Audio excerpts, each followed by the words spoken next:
Midnight no trust vote outs Imran Khan.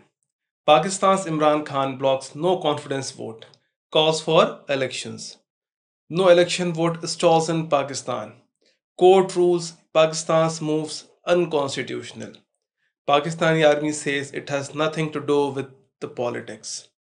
So, looking at the news and the video, one could get a rough understanding of what's going on in Pakistan's political chambers and what led to the transformation in governance there.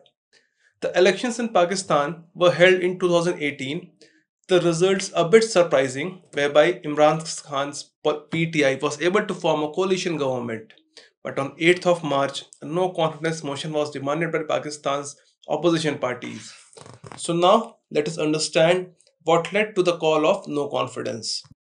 A year ago, Pakistan's finance minister lost the elections for Pakistan's Senate, that is, the upper house. Since Pakistan's PM Imran Khan had campaigned for his election, it was a serious dent in his political image. Also, there was an alleged horse trading of MLAs that was going on within the political factions. This is a video of raid in parliament lodges which antagonized political factions in the nations. Army's statement on the issue was, "We will remain neutral," whereby PM Imran Khan said, "Only animals remain neutral." This might have sent some implicit statement to the army, which allegedly has a strong role in Pakistan's politics. You might be knowing that Pakistan has a history of military coups in its political journey. Also, 24 MLAs of PTI itself rebelled on the issue, like shortage of gas supply and atrocities over minorities in Pakistan. Also, there was a defection of coalition parties from the alliance with PTI. So 3rd April was decided as a day for vote for no confidence. But Deputy Speaker dismissed the no confidence motion, invoking Article 5 of the Constitution, which is related to involvement of foreign powers. Subsequently, PM advised President to dissolve the assembly. So, when everything appeared fine for Imran Khan, Supreme Court intervened and declared the current proceedings as unconstitutional, and no confidence motion couldn't be called off, with declaration of fresh election results as null and void. Thus, voting on 9th April resulted in PMLN, that is Nawaz, securing 174 votes in the parliament and government of Imran Khan falling off. Now Shehbaz Sharif is the new Prime Minister of Pakistan. So, after getting a glimpse of what's happening in Pakistan, it is understandable that the crisis isn't solely linked to the politics alone. There were some economic factors too, like the ongoing economic crisis in Pakistan. One should get to know that Pakistan has nearly $20 billion of current account deficit, which is greatly impacting its foreign trade. A country requires forex reserves for imports, and its shortfall has debilitating impact on the economy. On the other hand, China has halted CPEC, creating funding crisis in its projects. The major reasons were said to be widespread protests along projects and Gwadar port.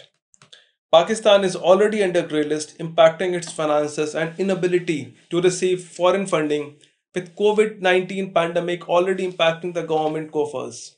Also, Pakistan is not getting loans from institutions like IMF, World Bank, Asian Development Bank, or even China due to alleged corruption and diversion of funds.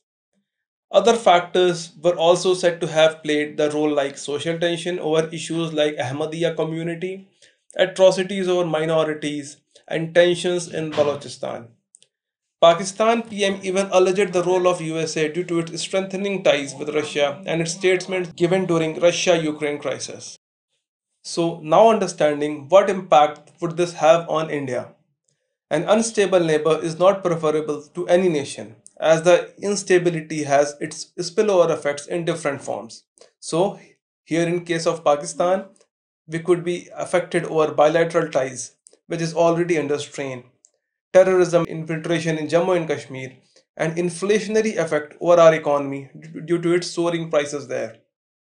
But looking at the other side, the change in governance could lead to warm relations between head of the two states and more involvement of Pakistan in multilateral organizations like SAARC, which has been presumed dead.